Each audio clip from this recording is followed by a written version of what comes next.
আর dear viewer, যারা ভিডিওটা দেখছেন, এই যে দেখেন শিশির ভেজা ঘাস, এরকম ঘাসে আর হাঁটতে হবে। দেখেন কত নির্মল বাতাস বইতেছে, ঠিক আছে? তো আসলে আপনারা কেন এরকম নির্মল এরকম ঘাসে খালি পায়ে কেন হাঁটবেন? খালি গায়ে হাঁটতে পারলে ভালো হতো, খালি গায়ে। যদিও ফেসবুকের রেস্ট্রিকশনের জন্য খালি গায়ে হাঁটি নাই, তবে খালি গায়ে যদি হাঁটতে পারেন চামড়ার নিচে আপনার অনেক উপকার। বলা হয় যে সকালের রোদ থেকে ভিটামিন ডি তৈরি হয় খালি পায়ে হাঁটলে। এই দেখেন মাটি লাগতেছে আমার পায়ে, মাটি, ঘাস লাগতেছে, শিশির লাগতেছে।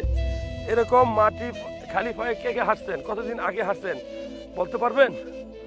যাই হোক, বলা হয়, গবেষণায় বলে যে 32 থেকে 42 রকমের রোগ আপনার শরীরে হবে না যদি প্রতিদিন সকালে আপনি এরকম খালি পায়ে হাঁটতে পারেন, দৌড়াইতে পারেন, একটু খেলতে পারেন।